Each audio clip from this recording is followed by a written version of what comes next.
Martín Brusón, guionista, Bien. montajista, ahora director, porque este programa se llama Directores Independientes Argentinos, y como me dice Javi Diment, siempre queriendo estar en la sombra vos nunca querés el foco de encima Sí, tuyo. pero terminé justo en marzo mi película porque quería ser parte de tu programa. Es que lo sé, por eso fuiste uno de los primeros convocados, no es que eras backup de nada, sino que fuiste uno de los primeros convocados.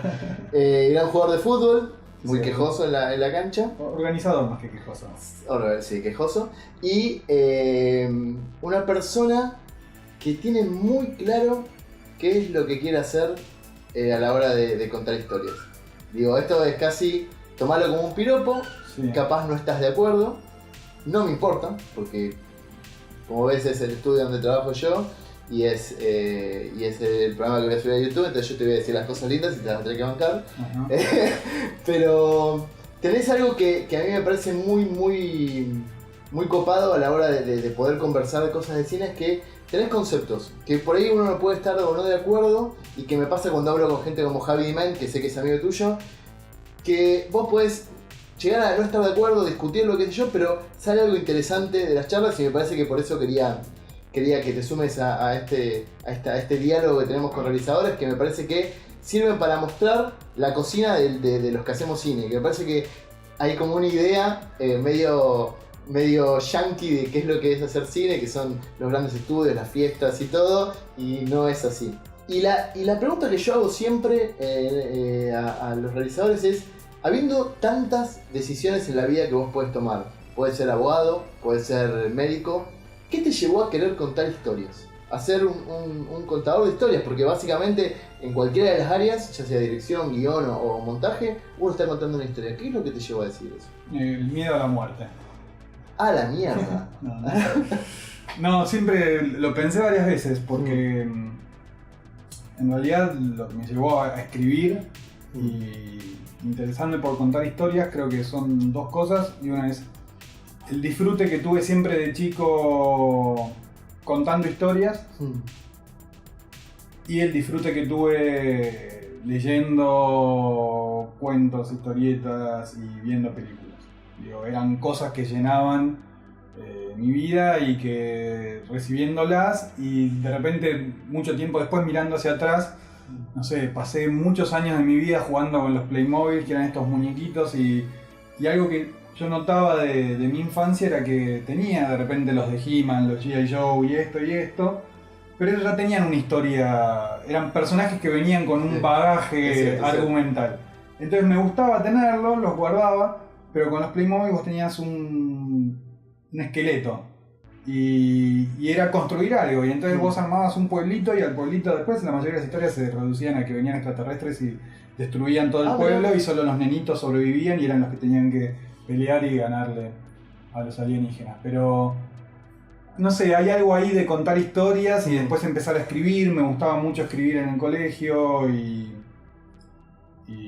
nada, me enganchaba, ¿viste? Con una máquina de escribir en mi casa, y tengo como... ¿Y recordás el momento donde decidiste...? No, porque eso es muy loco. Sí. Que por eso me causó un poco de gracia vos que decías algo de alguien que tiene en claro lo que quiere contar y eso.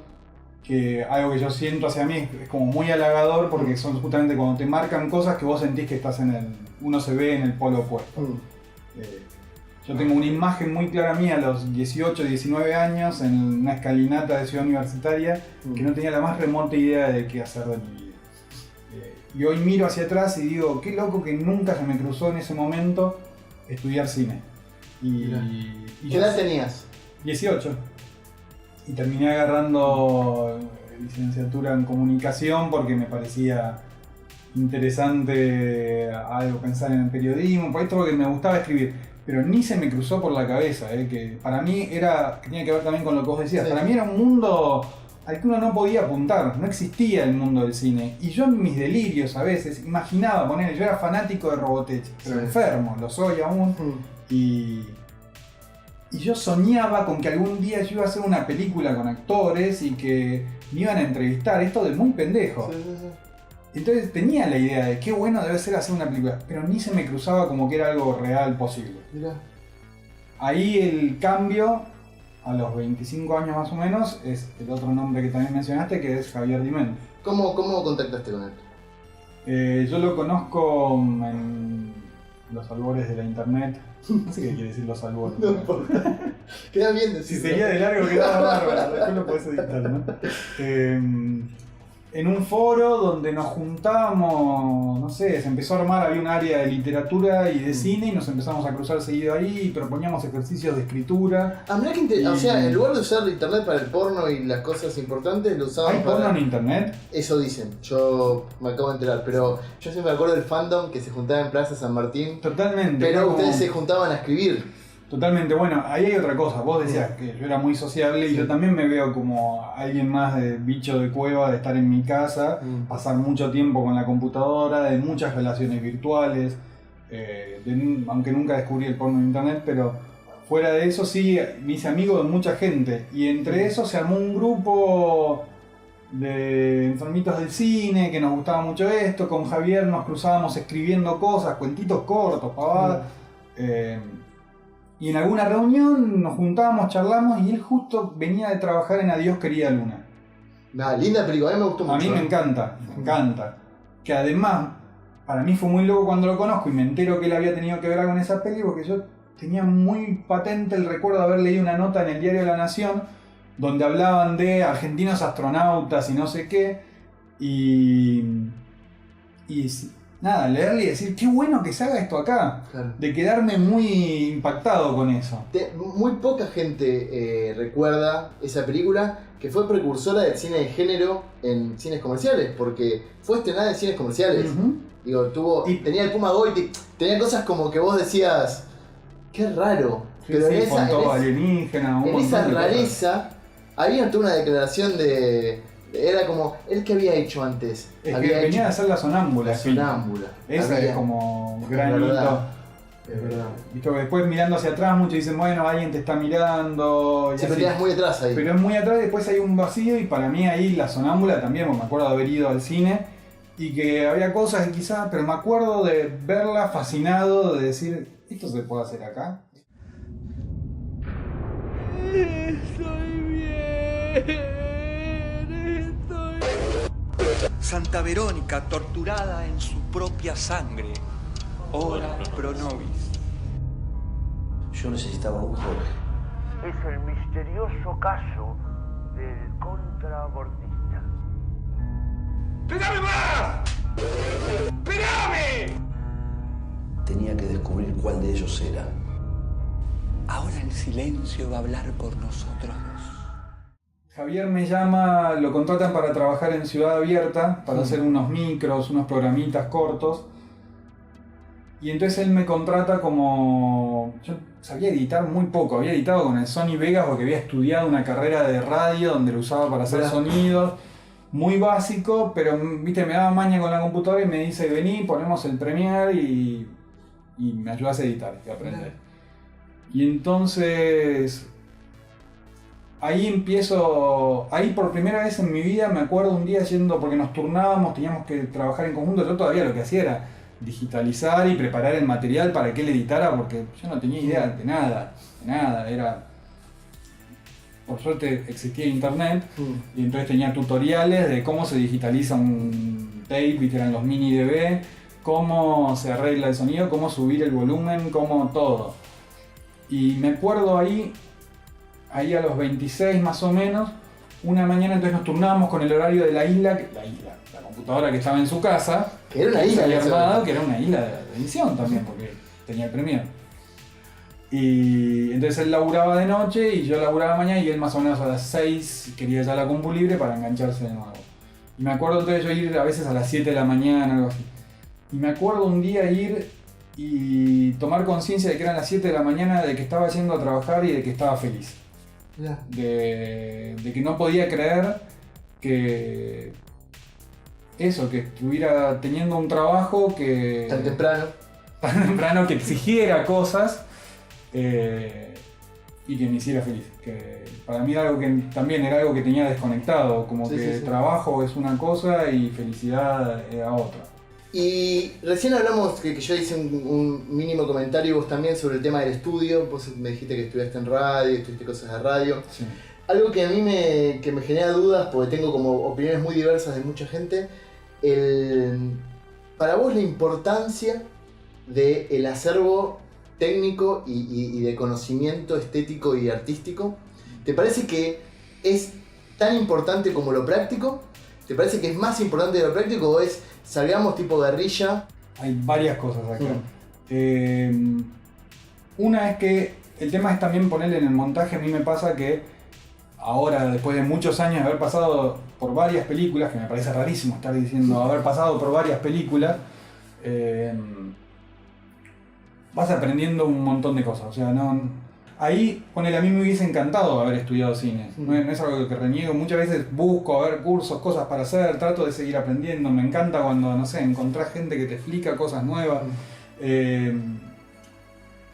Pero había algo muy loco cuando yo empecé a trabajar con Javier. Ponele, yo estaba de novio en ese momento con una chica que había sido estudiante de cine y que tenía todo un grupo de amigos de estudiantes de cine. Y algo que yo veía era que no hacían. Hay algo del llenarse de teoría y de ver a los grandes y los clásicos y esto, que de alguna forma genera una carga donde después lo que vos hagas tiene que ser la obra cúlmine del cine absoluto. O sea, para vos hacer es como un verbo que es muy importante. Y es que es lo que empieza a mover las cosas, digo, porque empezás a hacer y al hacer te empezás a equivocar. Cuando no tenés esa gran expectativa, la equivocación es algo de lo que aprendés. Cuando vos tenés una expectativa enorme y una urgencia enorme y una ansiedad, la equivocación es una frustración.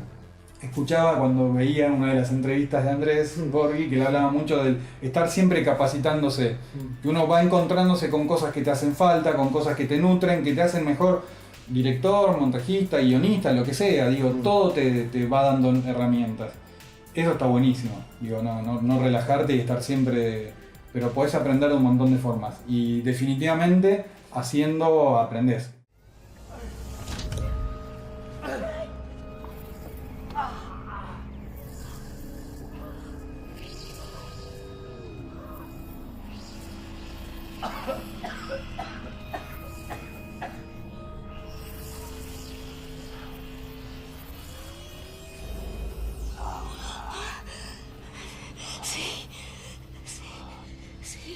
¿Sabes tu nombre? ¿Cómo es posible? Las pastillas que me daban me hacían ver todo borroso. Y yo necesito ver con claridad. ¿Por fin te diste cuenta? ¿Cómo laburás esta frustración de estar solo frente a una obra y que depende tanto la construcción de esa obra de tu trabajo? Ya sea en el guión, en la construcción de ese universo que tenés en tu cabeza y en la sala de edición donde vos podés destruir o arreglar completamente la obra de otro tipo. Y lo sufro. Por eso, está bien. La verdad, Sos un neurótico. no sé, me parece que tu diagnóstico es un poco apresurado, digamos. No tenemos esa confianza. No, mentira, sí. Sí, lo sufro, yo qué sé. Con el guión es raro porque, ponele, ahora me pasó que tenía un poquito de tiempo libre y quise ponerme a escribir y no pude. Mirá. Y entonces es como una carga. De hecho, mi única experiencia escribiendo solo fue La memoria del muerto, que arranqué solo, terminé un guión y después Javier le hizo una reescritura, Javier Diment, y después con Nicanor y Germán y Javier hicimos como una última reescritura que fue lo que se filmó. Y ahí fueron muchos meses, digo, fue arrastrar todas mis dificultades y limitaciones y todo, y eso que mi premisa era, nada, quiero hacer algo. No sabía ni qué iba a hacer, lo que quería era probar una vez que era escribir solo. Pero lo que pasa es que tiene eso, te encontrás con todas las distracciones posibles, todas, difícil, ¿no? Digo, por más que yo diga no tengo expectativas, estás poniéndote a prueba y estás midiéndote y todo el tiempo estás evaluándote y todo el tiempo estás decepcionándote muchas veces y es cargar con un montón de cosas.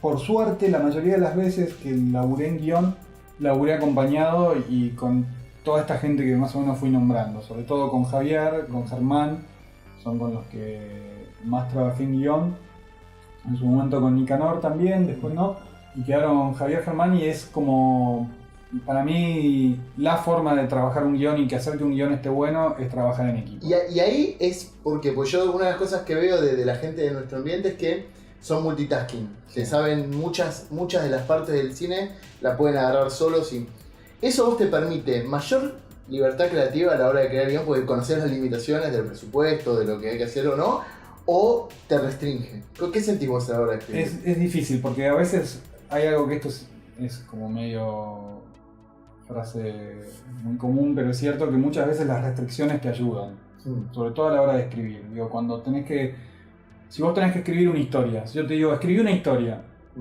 estás eligiendo entre el infinito. Si yo te digo, hacemos una historia de 3 personas en una casa de día. Bueno, ya todo el margen de posibilidades se te reduce y entonces es más fácil, más concreto por dónde podés empezar. Igualmente, lo que a mí en general cuando trabajé siempre me pareció interesante es tratar de empezar sin muchas restricciones y después lo vas trayendo a la realidad. Nos pasó en el último trabajo de escritura que tuve, que fue con El Eslabón Podrido, que ya había un guión de Javier Diment y Sebastián Cortés. Ah, el guión no es tuyo original. No. Ese era original de Javier Diment y Sebastián Cortés. Mirá. Y yo entré en la última etapa pre-rodaje.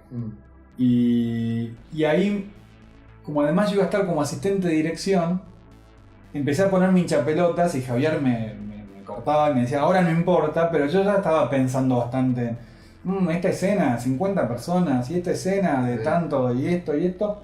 Pero en general me parece que está bueno poder escribir sin pensar mucho en eso. Y después cuando ya estés en la última etapa ves cómo bajar las cosas a la realidad.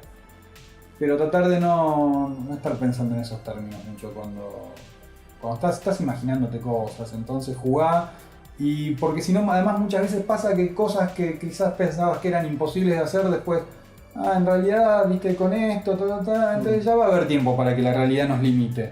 Entonces hacer que a la hora de tirar ideas ya estés con muchas restricciones, Sí. no Pensar hace fuera de la falta. caja. Claro, me parece que no lo necesitas. Y a nivel géneros, pues me hablas de Robotech. Y todo lo que yo vi tuyo, Rosa, lo perverso, digo, deberías. Bueno, pero en Robotech había un triángulo amoroso donde... Sí. no era Yo muy te digo, perverso. es que yo ahí Sí. tengo que ser sincero, por ahí no sé qué participación tuviste, pero por ahí el sentido del miedo, ¿estuviste vos involucrado? Sí. El propietario, ¿estuviste involucrado? Sí. El Eslabón Podrido, ¿estuviste involucrado? Sí. El Diablo, ¿estuviste involucrado? Pero estuve, a ver, Sí.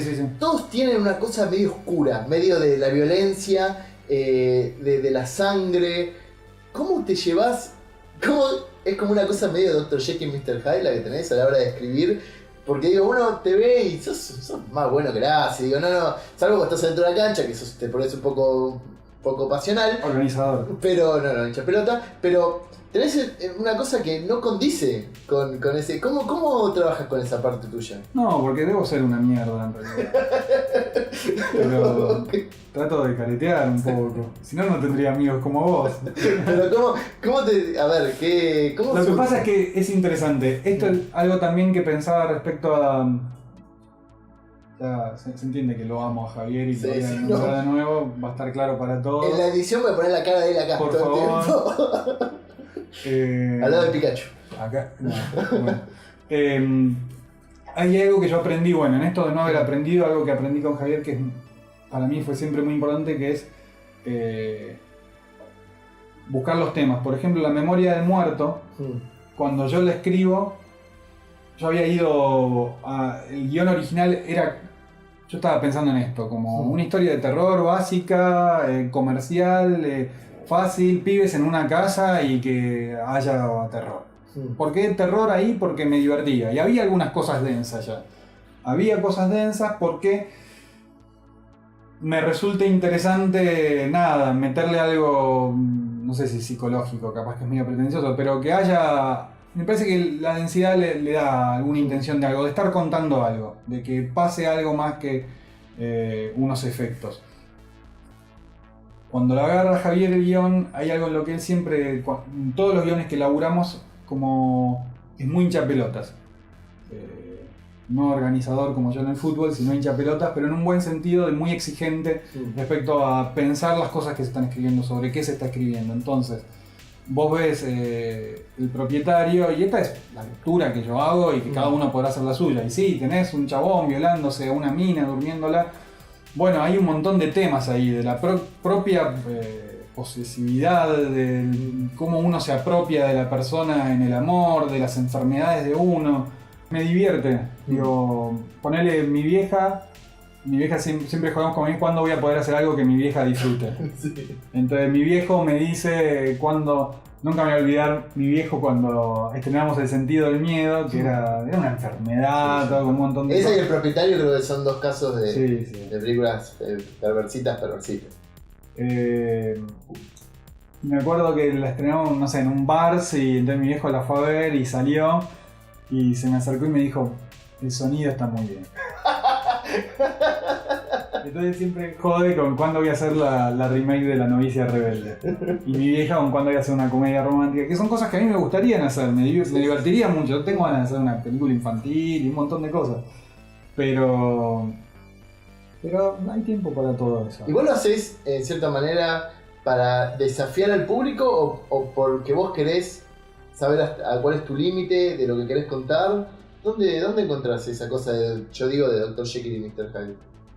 Hay veces que pensás en el público desde el lugar de querer inquietar, de querer generarle preguntas, de incomodar, que me parece, pero incomodar no porque te muestro, no sé, ¿viste? Que le abro la cabeza y sino por mirá lo que hace este chabón. Vos estás mal, en las películas estás asfixiado, no por el asco, sino simplemente, digo, el propietario, toda la cosa de, mirá, duerme una mina, la voy violando todo el tiempo, y es como que uno se siente atrapado y empatiza desde lo malo con eso, y es un sentimiento que te deja algo, que yo siempre digo, para mí las películas te tienen que dejar algo, para bien o para mal.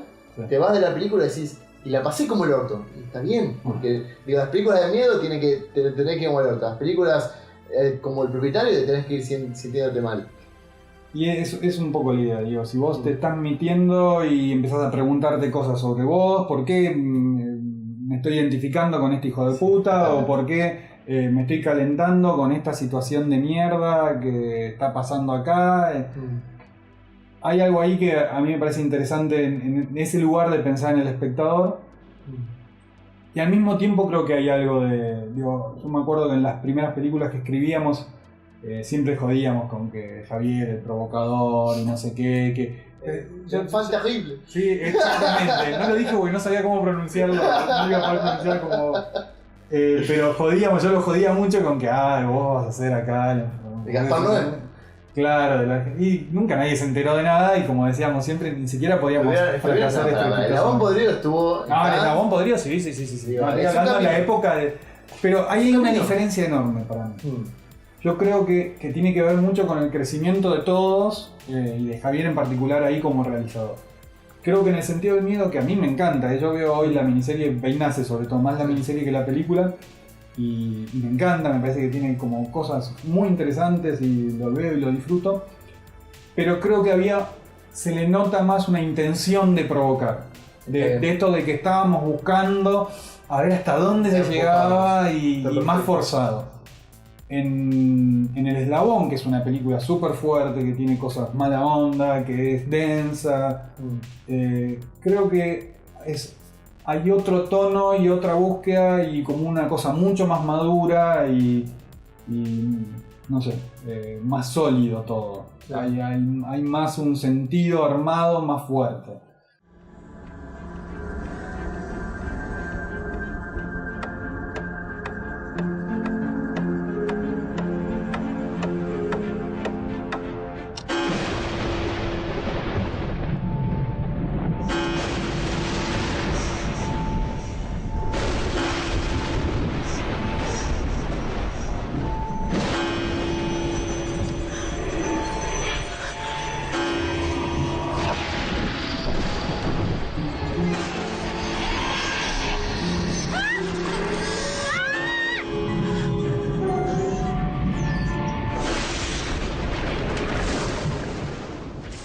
¿Cómo viviste vos ese paso de hacer. Venace fue para la tele abierta. Sí. Hiciste El Propietario, fue independiente, era directo DVD.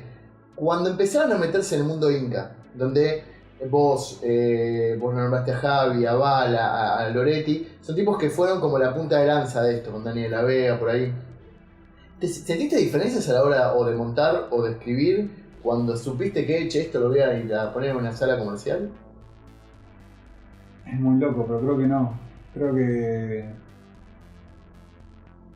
No, porque en cada momento siempre era enorme lo que estábamos haciendo en mi cabeza. Mirá. Viste, cuando escribí algo que iba a salir en Ciudad Abierta, que era un canal de cable que creo que estaba solo en Capital, sí, y no sé qué, y que además después no lo pasaban y después lo terminaban pasando, ¿no? No sé, pero estaba escribiendo y después ayudando ahí en la edición y era enorme. Y después cuando hicimos El Propietario, que iba a ser para Canal 7, que después tampoco lo pasaron al aire, y era enorme, era para Canal 7, y íbamos a los estudios Lumitón en Zona Norte, ahí y después cuando ya, viste, empieza a armarse esa movida y después trabajé en Abayay haciendo, no sé, bajando los discos, copiando el material y vi lo que era un rodaje ahí en medio de Tucumán y entonces todo se fue dando como muy naturalmente y cada vez era algo increíble. ¿No sentiste nunca la presión? No, nunca lo... Sos un inconsciente, básicamente. Puede ser. Lo que pasa es que cuando escribí La Memoria del Muerto, yo no la escribí pensando en lo voy a presentar. Ah, no estaba pensando así. ¿Cómo fue? No, lo escribí porque quería tener un guión. Esto que te decía, quería probar escribir por mi cuenta a ver qué pasaba. Sabiendo que después lo iba a laburar con Germán, con Javier. Pero no pensaba en términos de presentar al Inca. También porque en esa época, que esto es algo que me acuerdo que también era muy de este grupo de estudiantes de cine y en general de la poca gente que yo conocía del ambiente, pero estaba como, no, el Inca es cerrado y el Inca no puedes entrar. Cierto, de la misma forma en que yo pensaba hace 20 años, no, el cine es imposible, bueno, en ese momento era como... Y entonces no pensaba en términos de presentar o no presentar al Inca, ni sabía lo que significaba presentar al Inca. Entonces justo Javier lo presenta, o sea, Javier recibe mi guión, lo lee, me dice, che, esto está bueno comercialmente, me parece que puede ser algo que puede entrar, que está bien, yo qué sé. Entonces hace una reescritura y que termina el último día que vencía el llamado ópera prima, no sé qué, y lo presenta. Y después sale. Y entonces dije, ¿qué? ¿Pero entonces se va a filmar esto? Que sí, entonces viste la inconsciencia, sí. No. Y después entonces ya se empieza a armar esa rueda, después a Nicanor le pasa lo mismo, Nicanor termina entrando y ahí entendimos que había un trabajo de presentar cosas y presentar que parte, lamentablemente es así, digo, parte del trabajo, si vos querés trabajar de dirigir o nada, tenés que estar todo el tiempo haciendo y presentando. Sí, el hombre carpeta. Exacto. Trabajo en una guardia donde se reciben los pacientes que llegan en ambulancia y requieren atención inmediata. Yo lo que me di cuenta es que me gustaba cómo actuaba en situaciones de emergencia. Una vez que se resolvía el problema, miraba para atrás y me gustaba lo que había hecho.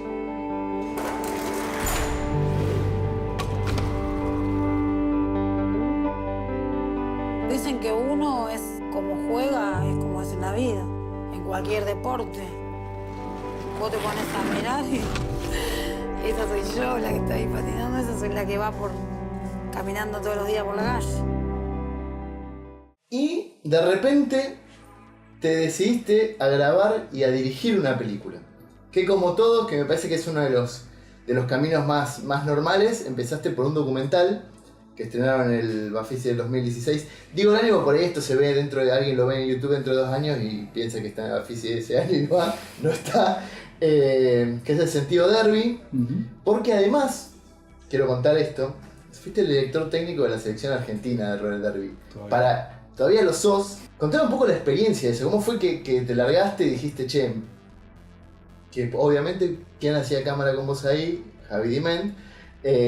¿Cómo fue que vos definiste y dijiste, es momento de largarme y probar suerte con la dirección?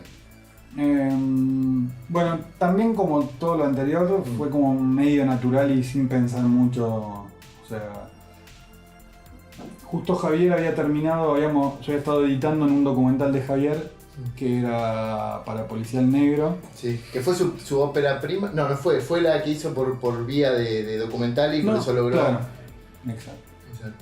Que fue el camino que hacen varios, por eso digo, es un camino medio natural. Sí, y además tenía bastantes escenas de ficción.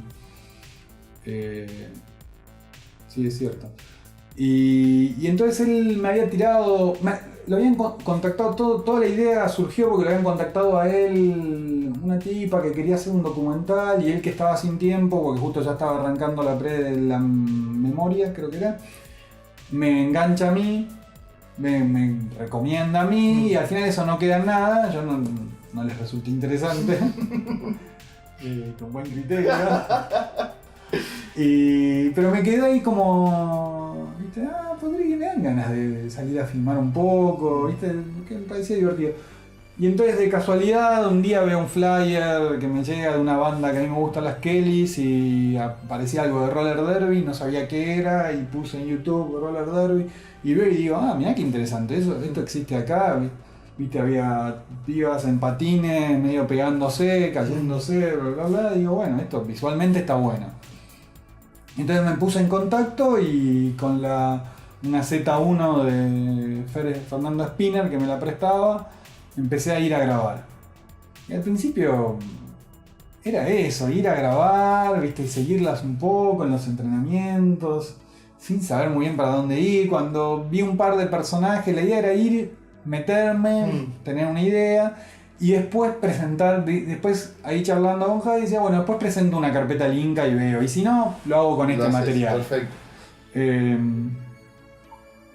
Entonces presenté una carpeta y muy, muy precaria y escrita en... Esto no intenten esto en sus casas. Porque después aprendí que está bueno tener mucho más en claro. Pero era todo el aprendizaje a lo bruto.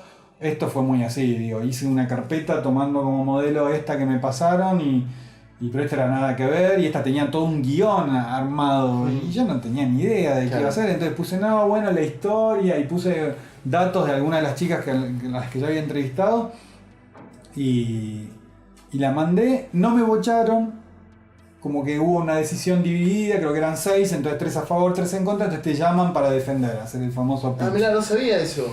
Tenés que vos, como si fuera un juicio... Exacto, y decir, no, pero esto está bueno, sí, créanme, porque... De hecho, la memoria del muerto, Javi tuvo también que ir a defenderla. Mirá, porque estaba el comité dividido, no sé qué, y... ¿Fue la memoria o fue otra? Bueno, no me acuerdo.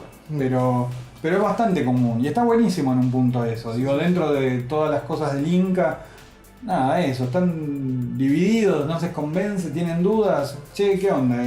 Con el eslabón tuvo que ir a defender. Entonces vas y les explicas. Les expliqué, yo seguía sin tener muy en claro. Evidentemente se dieron cuenta, porque me hicieron una devolución donde igual quedé adentro, pero igual había un fallo dividido. Bien. Y de hecho, un par de días antes del Bafisi estaba ordenando un cajón y encontré la devolución esa que me habían hecho. Y habiendo ya terminado el documental y habiendo hecho un recorrido de 5 años para terminarlo y para encontrar algo que me gustó, con lo que estoy re contento y satisfecho y todo, dije, mira, era gente que sabía, porque todo lo que dicen tiene sentido con lo que después fui aprendiendo con el tiempo. Pero fue un trabajo largo, porque ¿cuánto tiempo te llevó? Fue larguísimo. 5 años. Empecé, esto fue en enero del 2011 y lo terminé en marzo del 2016. Es una vida, vos te das cuenta que es una vida, ¿no? Es como un nene que entra hasta principio de primaria, preescolar. Lo que pasa es que fue tan raro el recorrido, porque primero porque era algo que siempre quedaba como para cuando tenga tiempo libre. Entonces justo fueron años que por suerte, fueron saliendo trabajos de películas, empecé a meterme un poco más, a poder editar un poco más, a veces trabajos copados, a veces algunos para televisión un poco copados, un poco de todo, pero estaba bastante... Tengo ese problema también, soy muy desorganizado, entonces cuando empezás a trabajar independiente es difícil decirle que no a los trabajos. Claro. Y es difícil decir, bueno, no, este mes me voy a dedicar, porque te llega algo y decís, sí, a ver si es el último trabajo en mi vida. Entonces siempre iba quedando medio al margen esto. Pero siempre, vos cada 2-3 meses algo ibas a grabar. Pero iba a grabar todo el tiempo, además ya estaba con lo que vos decías. Sí. Lo que pasó es que mi novia se copa con el deporte, empieza a hacer roller derby. Termino yo entrenando al equipo de mi novia. ¿Por qué? Porque solo por haber ido a ver y entender un poco, un día empecé a gritar y otro equipo me dijo, che, vos gritando en un deporte es... organizando. Y entonces las chicas me dijeron, che, qué bien nos organizaste con tus gritos. Gente que sabe apreciar. Y entonces me llamaron para que esté en el banco. Digo, ellas juegan, patinan en una pista. Después búsquenlo. O vean el documental.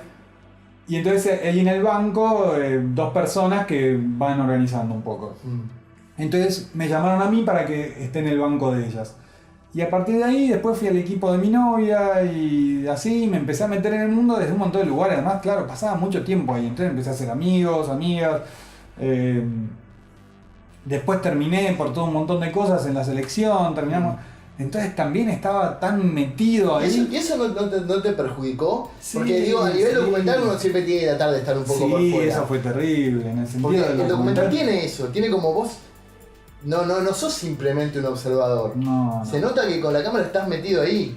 Sí. Incluso, ahí Javi Dimeno ayuda mucho.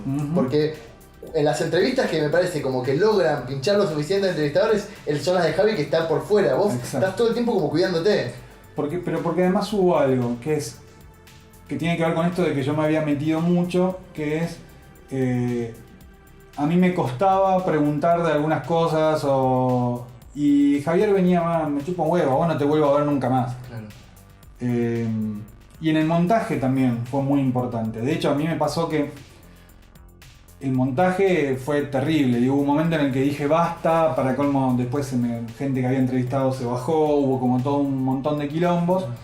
Y entonces en un momento le doy a Guille Gatti, que es un montajista que yo admiro muchísimo y con el que tuve suerte de trabajar e ir conociendo en varias cosas. Y le dije, bueno, haceme una estructura más o menos, fíjate, que tenga sentido. No, pobre, no le pude dar mucha explicación. Y armó una estructura que estaba muy bien, pero cuando la veo digo, no, esto... Y estaba re bien y todo cerraba y tenía sentido. No era la estructura que quedó. No, pero viste cuando decís... Y ahí me empezó a dar muchas vueltas a la cabeza de qué era lo que quería contar. Entonces lo que estaba quedando me di cuenta que era una especie de institucional del deporte. Ah, mirá. Y no me parecía tan interesante. Y ahí empezó a aparecer mucho la mirada de Javier. Después de mucho tiempo cuando... Yo no podía sentarme a editar, estaba negado completamente hasta que Javier se me empezó a sentar al lado, llevando mate y me decía, bueno, a ver, hace esto. Y lo que ya Guille había armado que me permitía tomar una distancia, claro, exacto. Para discutirlo de última, pero hay algo. Claro, no, yo sin esa primera mirada de Guille quizás yo no me hubiese dado cuenta de qué era lo que no quería. Y era importantísimo tener eso.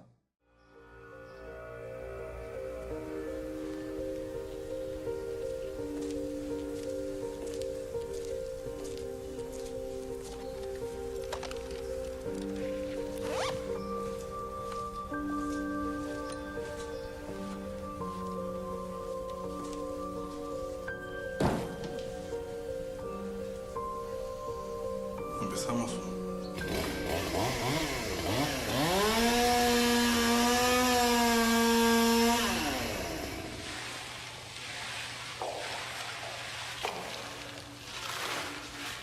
¿Te sentís bien?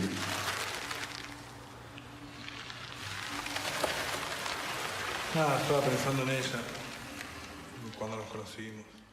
¿Y ahora qué te depara el futuro? ¿Qué te depara? ¿Qué? Ahora quiero... ¿Querés dirigir de vuelta? Sí, de vuelta. ¿Ficción? Sí. Ese es el siguiente sueño. Y bueno, quizás para cuando esto esté online dentro de 2 años, ya esté terminando mi primera... Si querés te puedo contar como... No, estoy por estrenar mi primera película. No. Esto se va a hacer rápido. Sí, tengo ganas. De hecho, lo que estoy queriendo escribir ahora está pensado para eso. Quiero presentar y mientras me encanta seguir editando. Bueno, estamos como lo que es edición, montaje y guión son como tus trabajos. Sí. y ahora querés como sumar el skill de director como trabajo.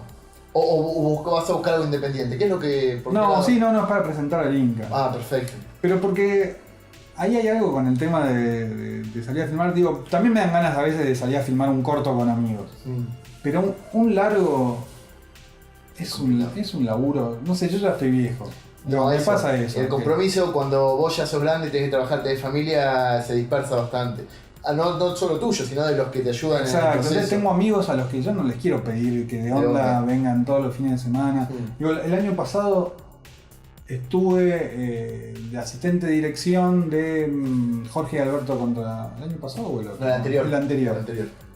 Y la pasé re bien, viste, los hermanos Quintana son recopados, y había un ambiente recopado, y estaba mi novia haciendo FX, y todo lindo.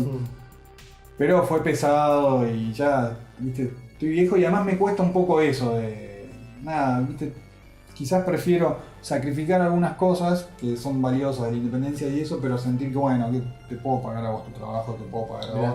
Y de hecho con el documental me pasó un poco, para mí fue no sé por qué, pero yo me sentía muy contento. Poner de DF a las entrevistas pude llamar a Mariano Suárez, que para mí es un maestro. Es un capo. Y era un placer para mí, aunque le pagaba poco, porque tampoco es que... Sí, y además estás re tranquilo, te deja hiper tranquilo. Y era muy lindo además, viste, poder pedirle que viniera y bueno, mira, tengo esta plata y mira, quedaron, no sé, este extra, tomá, y que la música me la hiciera una amiga y poder pagarle. Y ella había una amiga que había hecho música, una chelista, que nos había dado música para Beinase en su momento.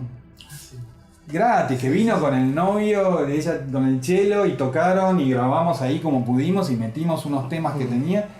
Y para El Cuervo, la película prohibida, oculta. Todos conocemos, pero nadie dice nada. Y entonces acá le pude pagar algo para que compusiera, y entonces también eso, ¿no? O sea, te la estás llevando con pala con el cine. Podemos decir que tenés... Mal, me hice millonario. Está bien. Ojo con no aparezcas en los Panama Papers. No, porque no uso esas cuentas, están quietas. Bueno, nada, te quiero agradecer mucho por haber venido. No sigo porque si no este video va a durar 4 horas y la gente de YouTube viste que hace todo muy rápido y quiere... Yo creo que la gente quiere más. Te agradezco mucho que hayas venido. Muchas gracias a vos por incluirme en esta lista de gente tan prestigiosa. No, todos nombres, yo veo los nombres que están ahí a un costado, ahí debe ser, ¿no? No, todavía no, ahora. Pero que en algún momento van a estar por ahí, pero viste en el costadito, en el coso de YouTube que te pone otras entrevistas. No, por eso, ahora voy a poner un cuadradito. Voy a poner un cuadradito, sí, lo voy a editar yo, entonces voy a poner un cuadradito. Hay un montón de nombres, mirá este grosso. Así que bueno, gracias por haber visto el video. Esto es Día, Directores Independientes Argentinos. Como todos tenemos amigos haciendo cosas culturales, quiero agradecer a la gente de Ancol Nation que da las remeras, que como siempre digo, no se ven porque hace frío. A la mejor tienda de cómic del universo, que es Meridiana Comics, y a la gente de la revista Cine Fanático y Bizarro, donde también escribo, que seguramente dentro de poco vamos a hacer alguna movida con ellos y estas entrevistas. Cuando termine este video va a haber una imagencita de suscribirse para que tengan las novedades y pónganse al día.